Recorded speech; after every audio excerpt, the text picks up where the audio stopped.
Dry air is invisible. You cannot see it. You cannot smell it. You walk into a room and everything looks normal. The stove is burning, the temperature is comfortable, the walls are solid, the roof is tight, and you do not notice that the air is slowly destroying everything in the room, including you. The dryness works silently. It pulls moisture from wood, and the wood shrinks, and the joints loosen, and the furniture cracks, and the door frames warp, and the floorboards separate and let cold air seep up from below. It pulls moisture from skin, and the skin tightens, and the knuckles split, and the lips crack, and the heels develop deep, painful fissures that bleed when you walk. It pulls moisture from the mucous membranes of the nose and throat, and the membranes dry and crack, and the nose bleeds, and the throat burns, and the body's first line of defense against infection. The wet, sticky mucus layer that traps bacteria and dust before they can reach the lungs breaks down, and the person becomes vulnerable to every respiratory illness that passes through the settlement. In a typical Kansas Prairie cabin in the winter of 1893, the indoor relative humidity was between 8 and 12%. To understand how dry that is, consider that the Sahara Desert averages approximately 25% relative humidity.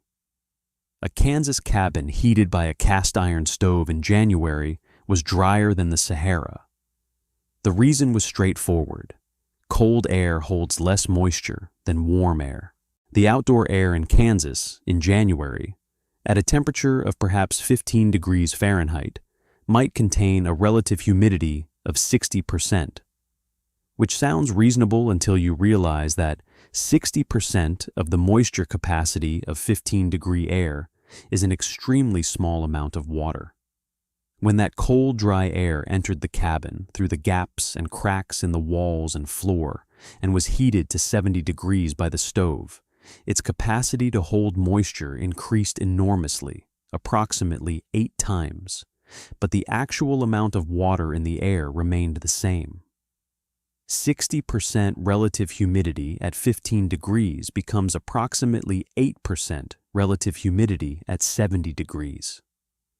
The air felt warm. The air was bone dry. Every cabin on the Kansas Prairie had this problem.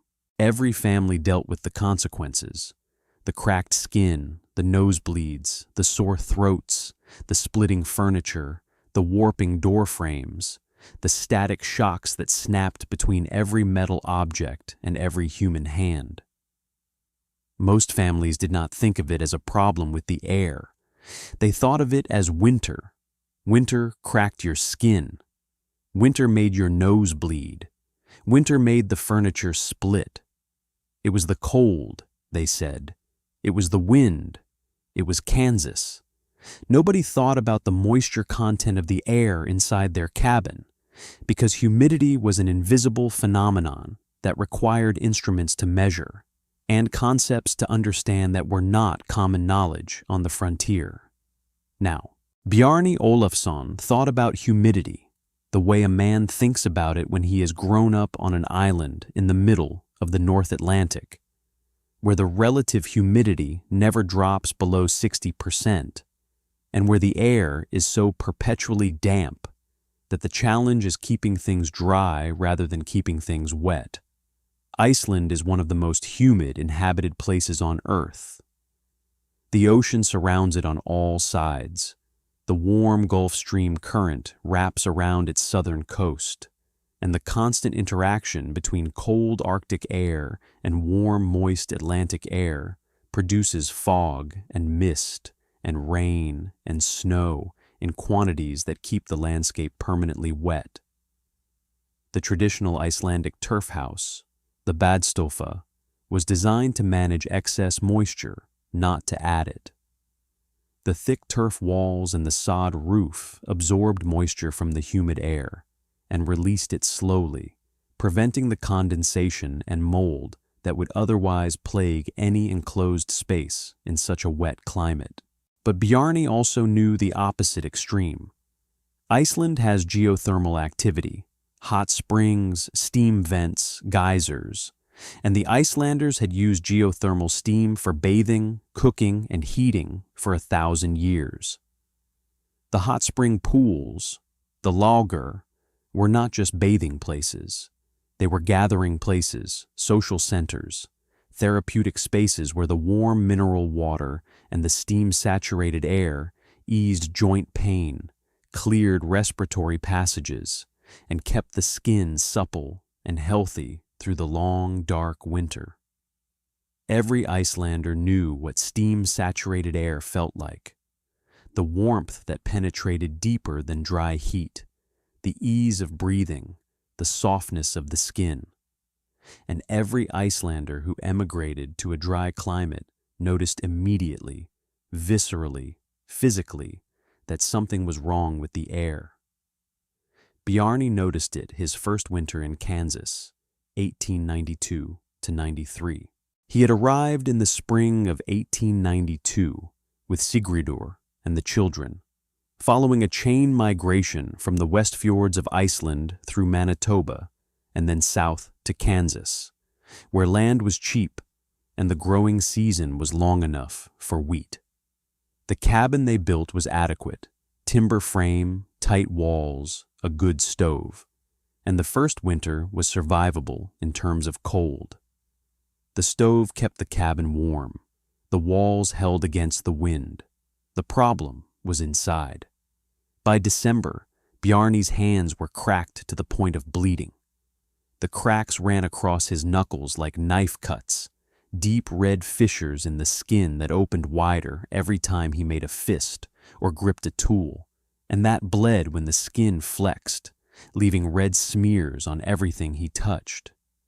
He wrapped his hands in cotton strips during the day and rubbed tallow into them at night. But the tallow was absorbed by the dry skin within an hour, and the cracks reopened by morning. In Iceland, his hands had been rough from work, but never cracked. The humid air kept the skin pliable even in the coldest months. Sigridur's lips were split and raw. She applied beeswax and butter and rendered lard, and nothing lasted. The dry air stripped the moisture from her lips faster than any salve could replace it. She developed painful sores at the corners of her mouth that cracked when she spoke or ate, and by January she had stopped smiling because the movement of the facial muscles pulled at the sores and made them bleed. Gudrun had nosebleeds 3 or 4 times a week. She would wake in the morning with blood on her pillow and dried blood in her nostrils, and Sigridur would pack her nose with cotton and send her to school with a handkerchief that was spotted with red by lunchtime. The nosebleeds were not caused by illness or injury. They were caused by the dry air desiccating the delicate mucous membranes inside the nose until they cracked and bled, the same way the dry air cracked the skin on Bjarni's hands. Eiríkur developed a persistent dry cough that lasted from November through March. Not an illness, not an infection, just the constant irritation of dry air on mucous membranes that were never moist enough to protect themselves. He coughed in the morning. He coughed at night. He coughed in his sleep. The cough was dry and hacking and produced nothing because there was no mucus to produce. The membranes were too dry to generate the protective mucus layer that a healthy respiratory system maintains constantly in humid air. The furniture suffered alongside the family. The kitchen table, a solid walnut piece that Bjarni had built in the fall from lumber purchased at the settlement store, developed a crack across the top that widened to 1/4 inch by February.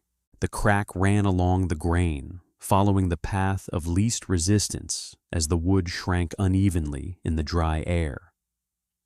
The walnut had been milled and planed in the summer when the air held moisture, and the wood had been at equilibrium with the ambient humidity, approximately 50 to 60%, when Bjarni built the table. When the indoor humidity dropped to 10%, the wood began to lose its stored moisture to the dry air, and as it lost moisture, it shrank. But it did not shrink uniformly. The grain structure of walnut causes it to shrink more across the grain than along the grain, and the differential shrinkage created internal stresses that the wood relieved by cracking. The crack was not a defect in the lumber or in Bjarne's craftsmanship. It was an inevitable consequence of placing wood that was acclimated to humid air into an environment that was drier than a desert. The door frames warped. The jambs pulled away from the headers, opening gaps that let cold air whistle through. The floorboards, which Bjarne had laid tight in September when the air held summer moisture, shrank and separated, creating gaps between the boards that let cold air seep up from the crawl space below. The broom handle cracked. The wooden bucket handles loosened from their staves. The chest of drawers that Sigridur had brought from Manitoba developed cracks across the face of every drawer front. Every piece of wood in the cabin was drying out, shrinking, cracking, warping, and loosening, because the air was pulling moisture from the wood faster than the wood could absorb it from any other source. In Iceland, where the indoor humidity rarely dropped below 50% even in winter, Bjarne had never seen furniture crack or door frames warp.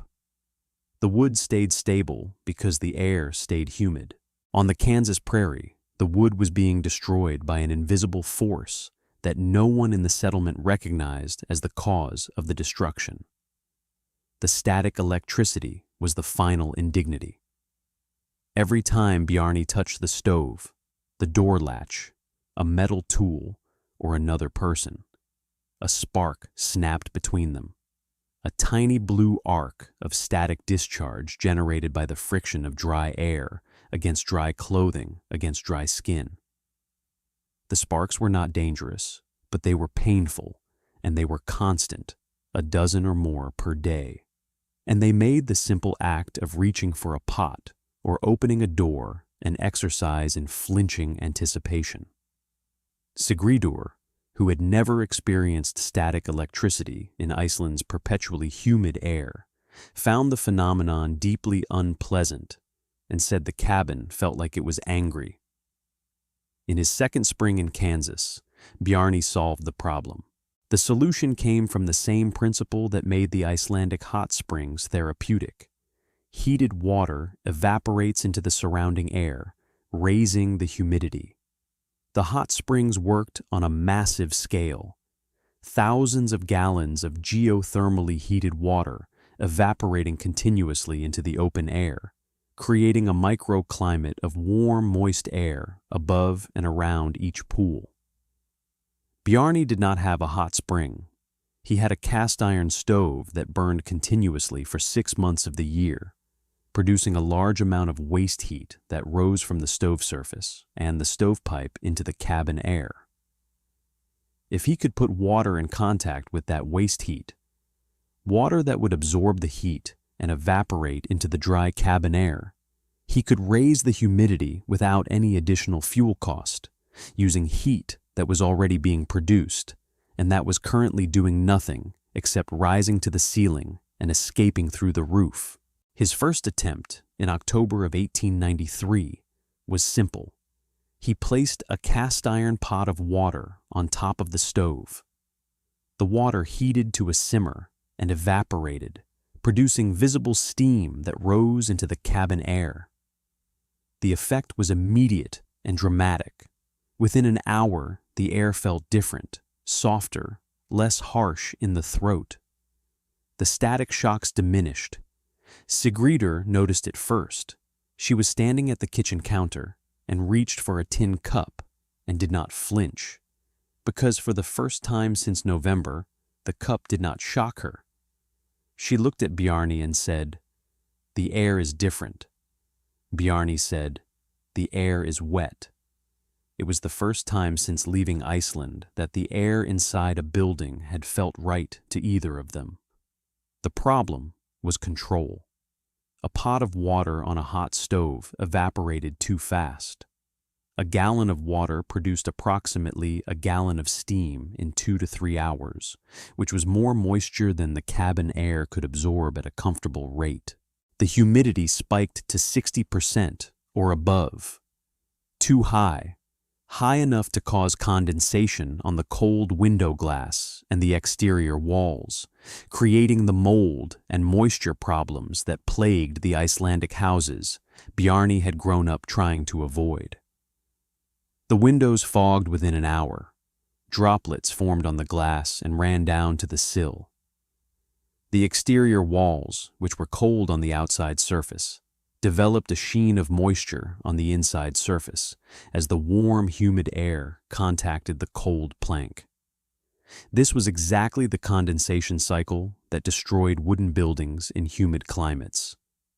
The moisture penetrating the wood, feeding mold, promoting rot, weakening the structure from the inside out. Bjarni had spent his childhood in Iceland fighting this exact problem, and he was not about to recreate it on the Kansas prairie. When the pot boiled dry, the humidity crashed back to 10% within an hour. The system oscillated between too wet and too dry with no stable middle ground. He tried adjusting the pot size. A smaller pot evaporated faster and ran dry in an hour. He tried moving the pot to the edge of the stove where the temperature was lower. The evaporation was slower, but still uncontrolled, producing humidity spikes and crashes that cycled every few hours. He tried a clay crock instead of an iron pot, thinking the clay would moderate the heat transfer. It helped slightly, but the fundamental problem remained. Water in direct contact with a hot stove surface evaporated at a rate determined by the stove temperature, not by the humidity needs of the cabin. The system had no feedback mechanism. It did not know when the air was wet enough. It just kept evaporating until the water was gone, then stopped entirely, then started again when Bjarni refilled it. It was like trying to heat a room with a blowtorch and a block of ice. Too much when it was on, nothing when it was off, never the right amount. The second attempt was the stone system, the innovation that worked. Bjarni collected 6 large basalt cobblestones from a deposit along the creek bed 4 miles south of the homestead. The collection took an entire day. Bjarni and Eiríkur drove the wagon to the creek bed, waded into the shallow water, and spent 4 hours selecting stones. Bjarni was specific about what he wanted. Each stone had to be approximately 8 inches in diameter and 4 inches thick, large enough to hold significant thermal mass, small enough to fit in a tray with water surrounding it. Each stone had to be flat on the bottom. A rounded stone would rock in the tray and potentially tip it. Each stone had to be dense and non-porous. Bjarni tested each candidate by tapping it with a hammer and listening for a clear ringing tone, which indicated dense, homogeneous stone, versus a dull thud, which indicated porosity or internal fractures. Each stone had to be free of visible cracks or inclusions that might cause it to split when heated. He examined and rejected approximately 20 stones for every one he selected, choosing only the 6 that met all his criteria. Basalt was the key. He had grown up surrounded by basalt in Iceland. The island is built of volcanic basalt, and every Icelander understands the thermal properties of the stone from daily experience. Basalt is dense, approximately 180 pounds per cubic foot, and it has a high specific heat capacity, meaning it absorbs a large amount of heat energy per pound before its temperature rises significantly. A basalt cobblestone that weighs 15 pounds and is heated to 150 degrees contains approximately 750 BTUs of stored heat. enough to warm a gallon of water from 50 degrees to nearly 150 degrees. Basalt also releases its heat slowly, much more slowly than iron or steel, because its thermal conductivity is lower. A hot basalt stone placed in water does not dump its heat in minutes the way a hot iron would.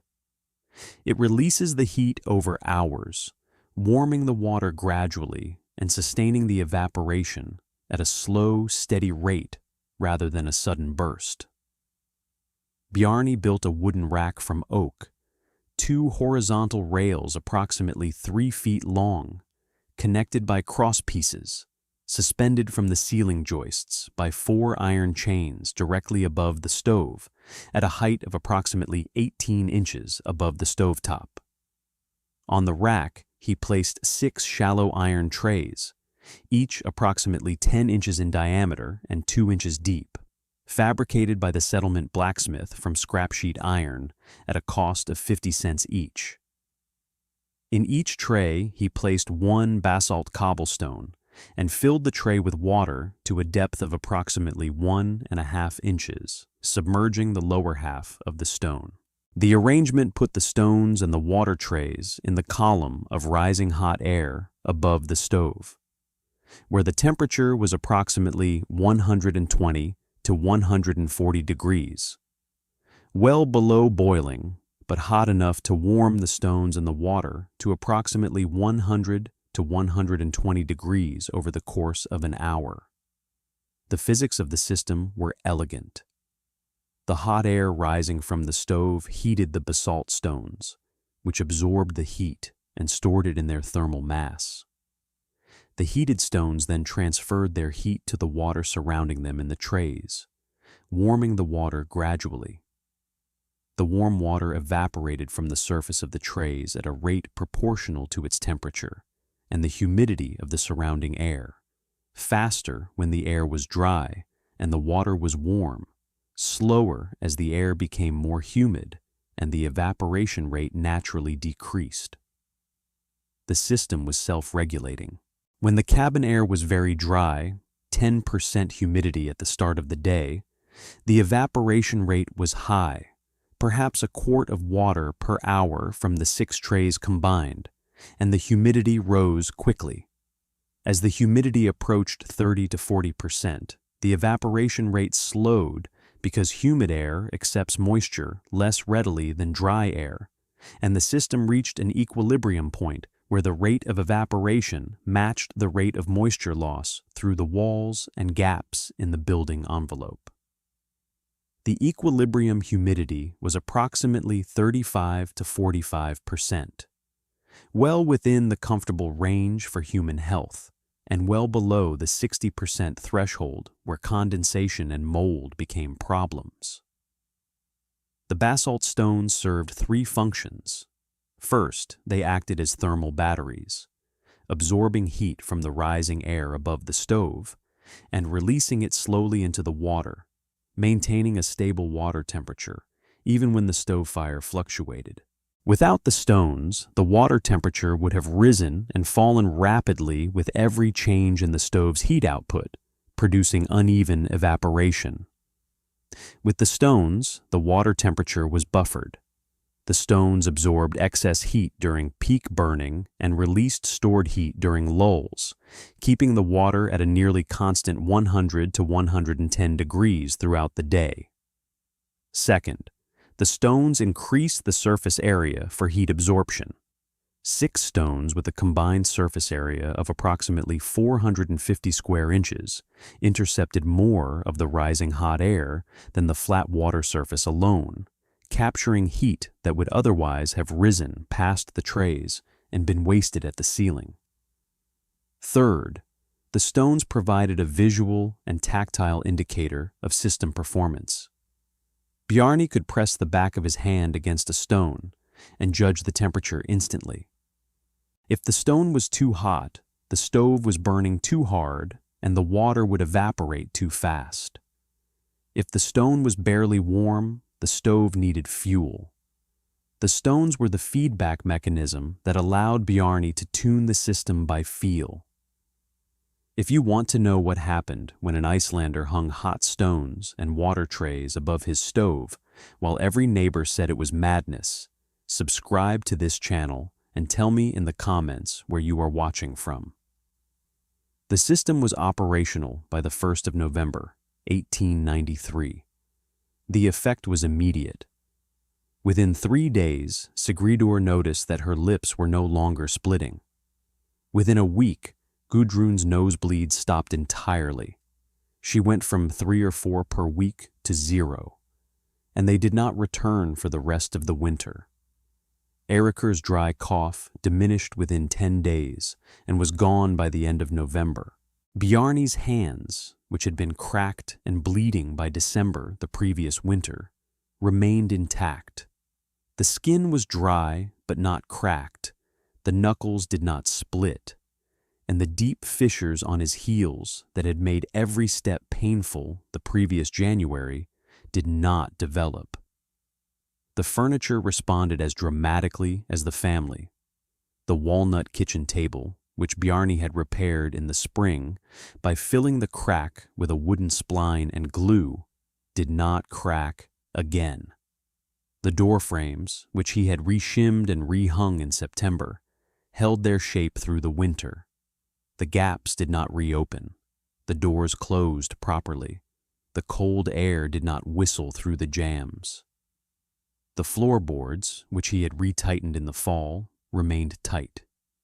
The gaps did not reopen because the wood was not drying out and shrinking the way it had the previous winter.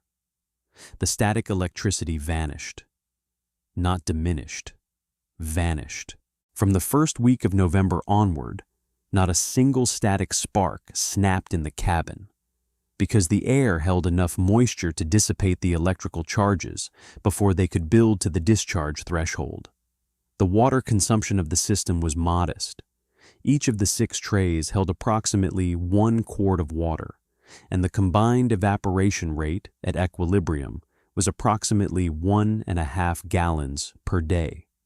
6 quarts from the stovetop trays, and approximately 2 additional quarts from a set of 3 clay evaporation trays that Bjarni placed on a shelf beside the stovepipe, where the radiant heat from the pipe warmed them to approximately 90 degrees and produced a slower supplementary evaporation. 1.5 gallons per day was approximately 1 bucket of water from the well, a negligible addition to the daily water hauling routine that every family on the prairie performed regardless. Eirikur was responsible for refilling the trays each morning and each evening, a task that took approximately 5 minutes, and that he performed with the bored efficiency of a 13-year-old who understood the importance of the chore, even if he found it tedious. If this story has touched you, share it and subscribe, because the quiet engineering that kept families alive and farms running for generations deserves to be remembered.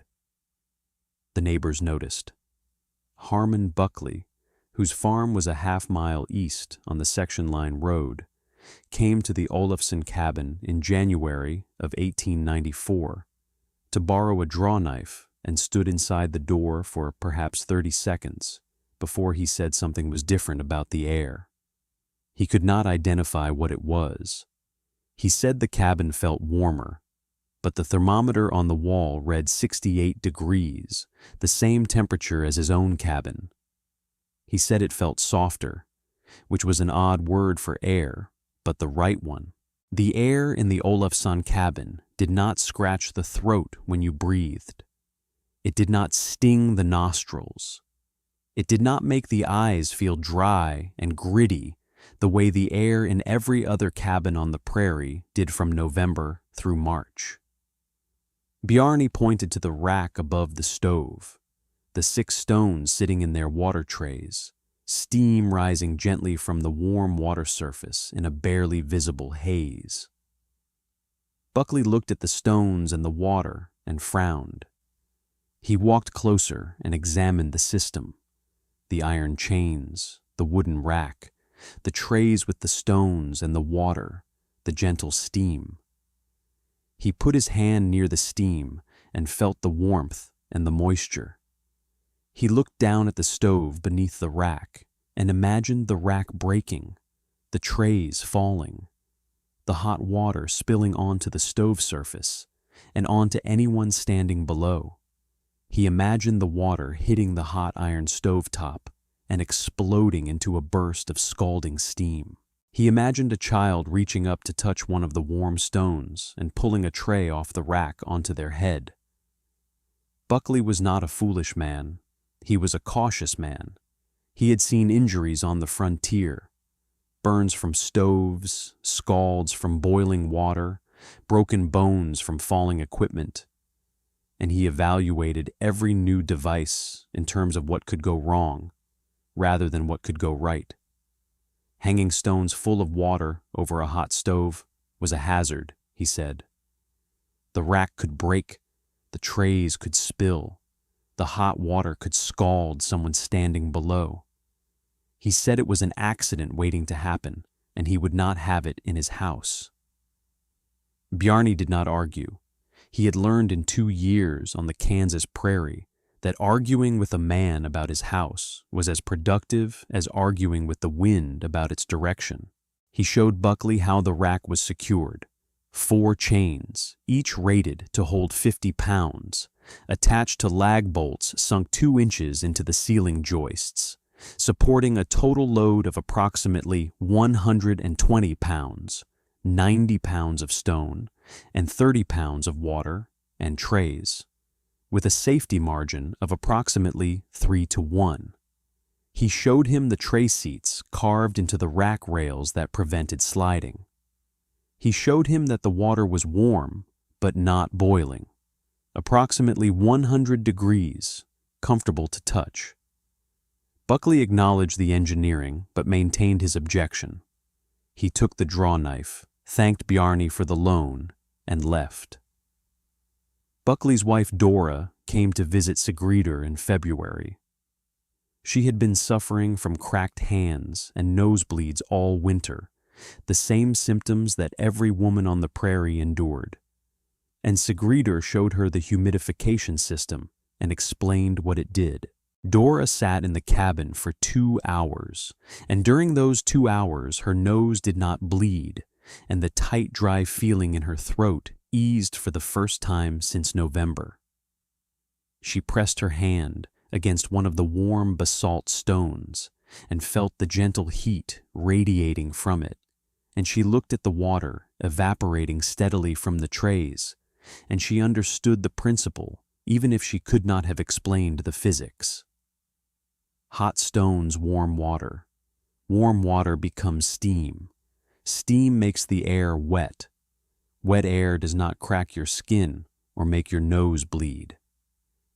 Dora examined the system with the practical eye of a woman who ran a household.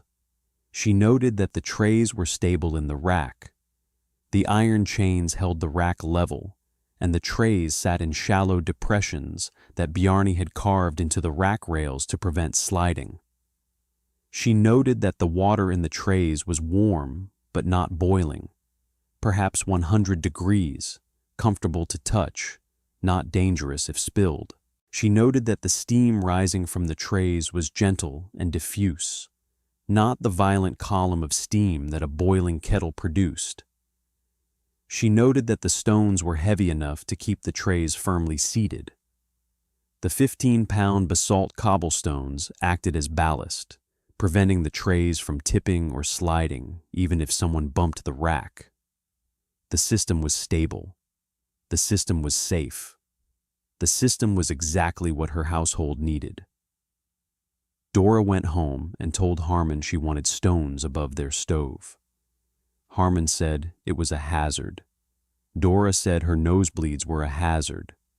She showed him her hands, the knuckles cracked and bleeding, the skin between the fingers peeling, the fingertips raw. She told him that Gudrun Olafsson had not had a nosebleed since November, and that her own daughter had bled through 3 handkerchiefs that week. She told him that the Olafsson kitchen table had no cracks, and their own table had split from end to end.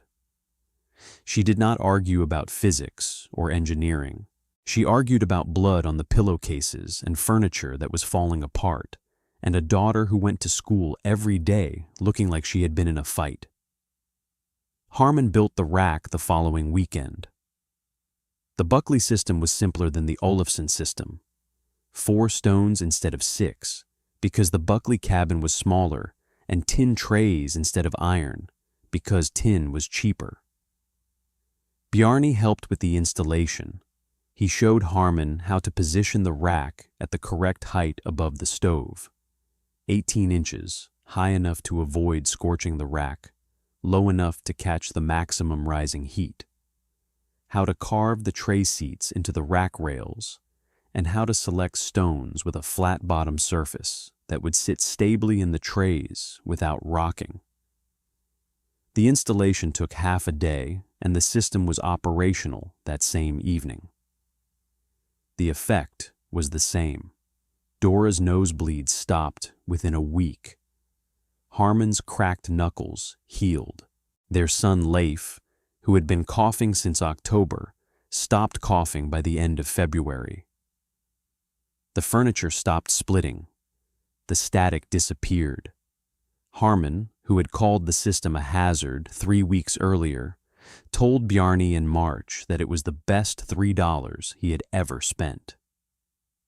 He did not apologize for calling it dangerous, and Bjarni did not expect him to, because on the Kansas prairie, a man changed his mind by changing his behavior, not by changing his words.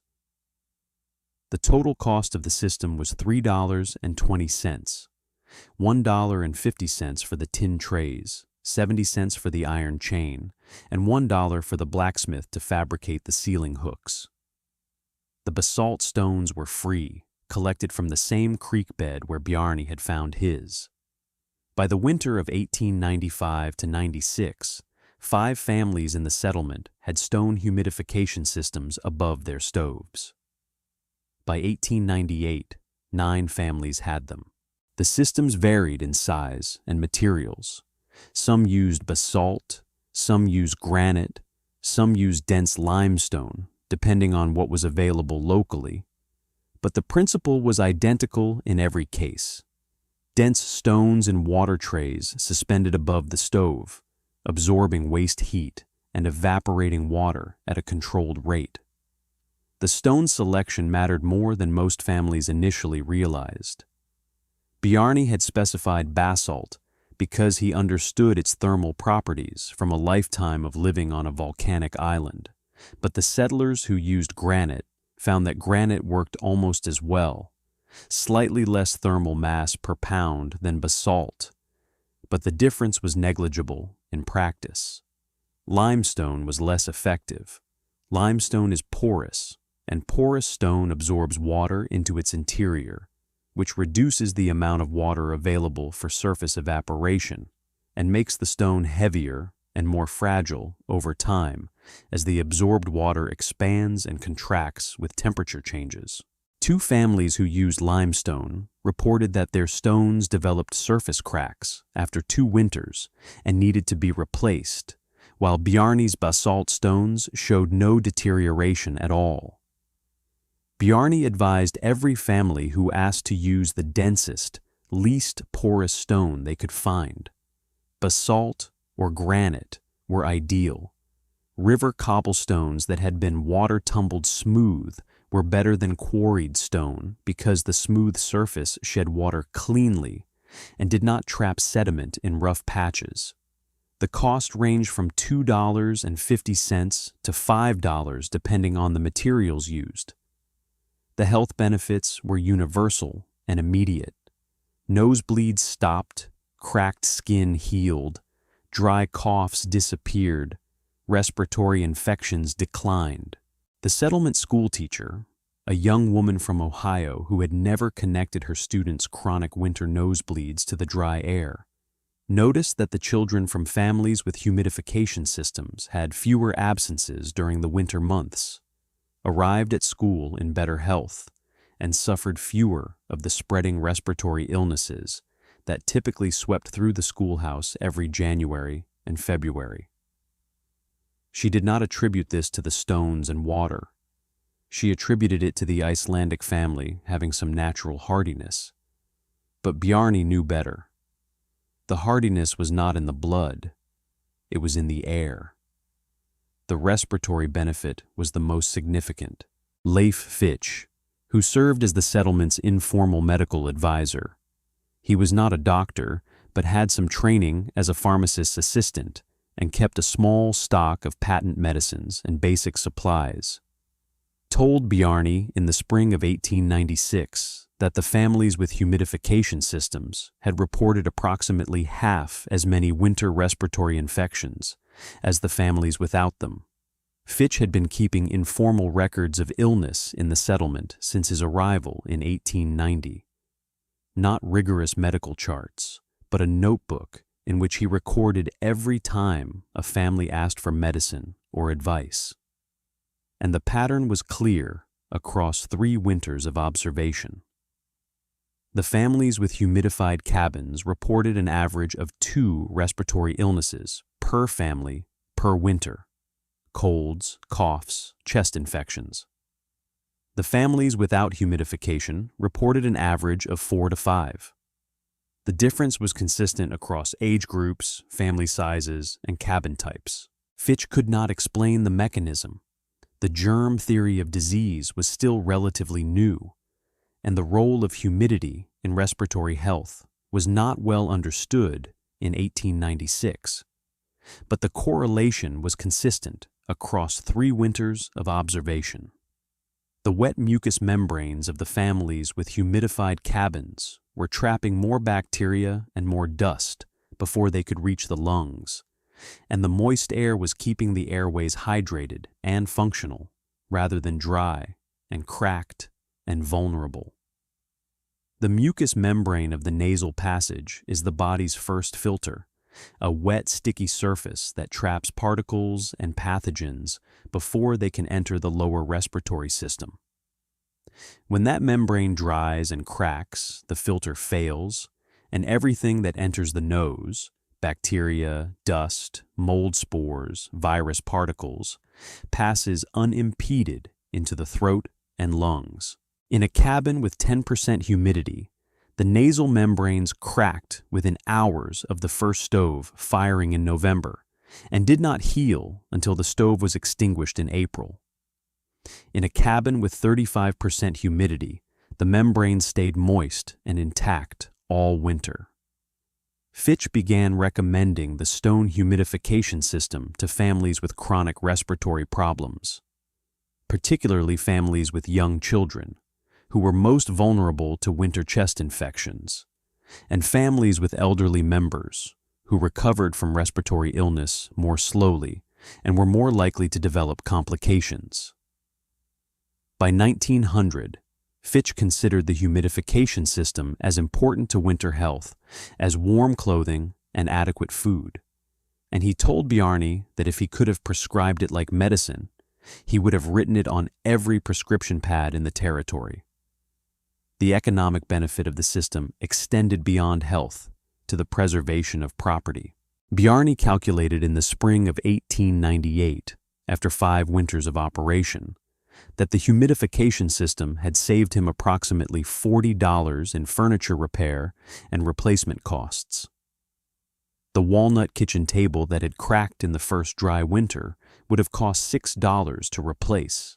Instead, Bjarni repaired it once, and it never cracked again. The door frames that had warped and required reshimming would have needed replacement within 5 years, at a cost of approximately $8 in lumber and labor.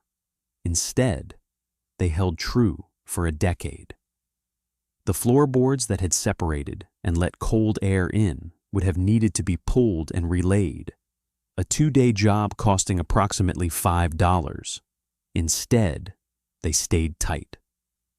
Across the cabin, the humidification system had eliminated the cycle of winter shrinkage and summer swelling that destroyed wooden structures on the dry prairie from the inside out. The same economic calculation applied to every family in the settlement.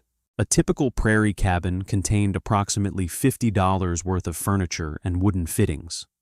tables, chairs, bed frames, door frames, window frames, shelving, and flooring. Without humidity control, the annual damage from winter drying averaged approximately $8 to $10 in repairs and replacements. Cracks filled, joints reglued, frames reshimmed, boards replaced. With the humidification system, the annual damage dropped to near zero. A $3 system that prevented $8 per year in furniture damage paid for itself in 5 months and generated a net savings of approximately $80 over a decade.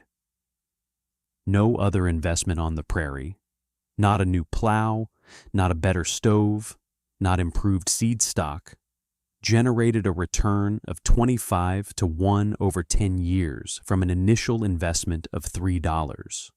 Bjarni made one significant improvement to the system in 1897.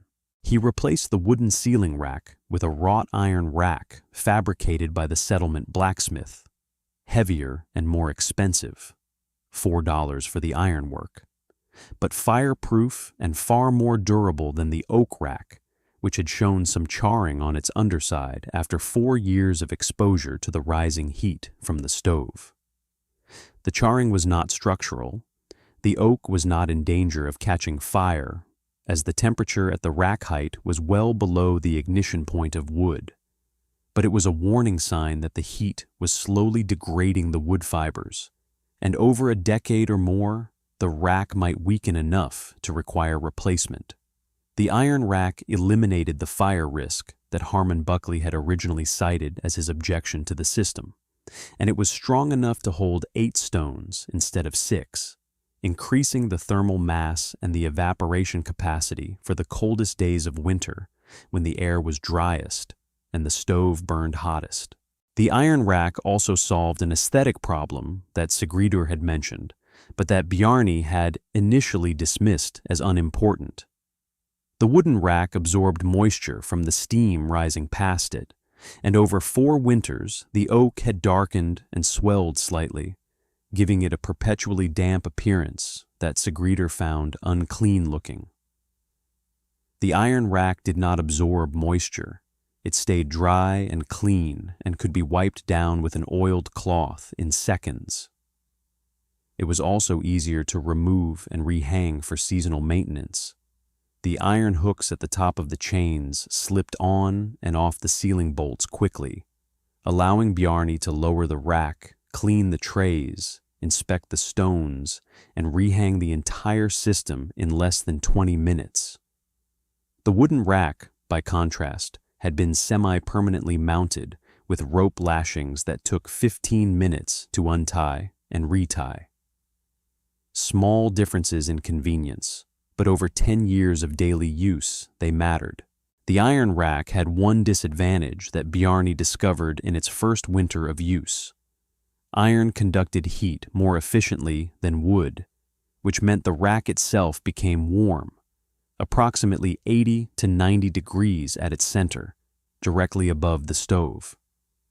This was not a safety hazard. 80 degrees is barely warm to the touch, but it meant that the iron rack absorbed heat that would otherwise have gone directly to the stones and water. The net effect was minor. The stones reached operating temperature approximately 15 minutes slower than with the wooden rack, but Bjarni compensated by placing the trays slightly lower on the rack, closer to the rising heat column, and the performance was restored. The iron rack remained in service for the rest of the system's operational life, and when Bjarni transitioned to the wood-fired water heater in 1905, the rack was repurposed as a drying rack for herbs and vegetables above the stove, still using the rising waste heat, still turning something that would have been lost to the ceiling into something useful. He also added a refinement that he called the nightstones. In the evening, when the stove was banked for the night and the heat output dropped, the evaporation from the trays slowed and the humidity began to fall. By morning, after 8 hours of reduced evaporation, the humidity had dropped to approximately 20%, better than the 8 to 10% of an unhumidified cabin, but low enough that the symptoms returned mildly. Gudrun reported that her nose felt dry when she woke, though it did not bleed, and Eirikur's cough, absent during the day, returned faintly in the early morning hours. The system was solving the daytime problem completely, but the nighttime problem only partially. Bjarne's solution was to heat 2 additional basalt stones directly on the stovetop during the evening, placing them on the hot iron surface for approximately 1 hour until they were heated to approximately 200 degrees, and then transferring them with iron tongs into a large clay basin of water placed on the floor beside the bed. The hot stones hissed as they entered the water, releasing a burst of steam, and then continued to release heat and evaporate water slowly through the night as the stones cooled from 200 degrees to room temperature over approximately 6 hours. The night stones maintained the humidity at approximately 25 to 30% through the sleeping hours, not as high as the daytime system, but high enough to prevent the morning nosebleeds and the dry cough that had previously greeted the family every morning. The nightstone process became a ritual. Every evening after supper, Bjarne placed the 2 nightstones on the stovetop. While the family cleaned up and prepared for bed, approximately 1 hour, the stones heated. When the family was ready to sleep, Bjarne lifted the stones with the iron tongs. He had purchased a dedicated pair of heavy blacksmith's tongs for this purpose, with long handles that kept his hands away from the hot stone surface, and lowered them into the clay basin. The hiss and the burst of steam became the sound of bedtime in the Olafsson cabin. The children associated the sound with the end of the day, the way other children associated the banking of the stove or the blowing out of the lamp. The nightstone system had an additional benefit that Sigridur discovered by accident. The warm water in the clay basin, heated by the stones to approximately 100 degrees and cooling slowly through the night, radiated gentle warmth into the sleeping area near the floor, where the air was always coldest. The cabin had a persistent temperature stratification problem that every stove-heated building shared. The air near the ceiling was warm, approximately 75 degrees, while the air near the floor was cold, approximately 55 degrees, because hot air rises and cold air sinks. The sleeping loft, being higher, was warmer than the ground floor, but the ground floor sleeping area where the younger children slept was always the coldest part of the cabin. The basin acted as a small radiant heater, producing perhaps 500 BTUs of heat over 6 hours. A trivial amount compared to the stove's output, but enough to raise the temperature of the sleeping area by 3 to 4 degrees, which made the difference between sleeping comfortably and sleeping with cold feet. Sigridur moved the nightstone basin to the foot of the bed, and the family slept warmer through the rest of the winter. Sigridur also noticed a seasonal variation in the system's performance that Bjarne had not anticipated. In the coldest weeks of January and February, when the outdoor temperature dropped below 0 and the wind blew 20 to 30 miles per hour, the air infiltration through the cabin walls increased. The wind forced more cold, dry air through the gaps and cracks in the building envelope, and the increased air exchange rate meant that moisture was being carried out of the cabin faster than the system could replace it. During these extreme cold spells, the equilibrium humidity dropped from the usual 35 to 45% to approximately 25 to 30%. Still dramatically better than the 8 to 10% of an unhumidified cabin, but noticeably drier. Sigridur's solution was practical. She hung wet dish towels on a line near the stovepipe, where the radiant heat from the pipe dried them in approximately 2 hours, releasing their moisture into the cabin air. 2 or 3 wet towels per day, combined with the stone system, maintained the humidity above 30% even during the worst cold snaps. It was not elegant. It was effective. And it demonstrated the principle that Bjarni had established. The air needed moisture, and any method of delivering that moisture using waste heat from the stove was free in terms of fuel cost. The durability of the system was as remarkable as its effectiveness. The basalt stones showed no deterioration after 10 years of daily heating and cooling cycles. Basalt is igneous rock formed by the cooling of volcanic lava at temperatures above 2,000 degrees, and the 100 to 200 degree temperature range of the humidification system was trivial compared to the temperatures the stone had endured during its formation. The stones did not crack. They did not spall. They did not crumble. They did not develop odors or discoloration or mineral deposits. They were, after 10 years, the same dark gray smooth cobblestones that Bjarni had pulled from the creek bed in October of 1893, unchanged by a decade of daily service. The iron trays rusted slightly over the years and needed to be wire brushed and re-oiled annually, a 10-minute maintenance task that Eiríkur performed every September before the first firing of the season.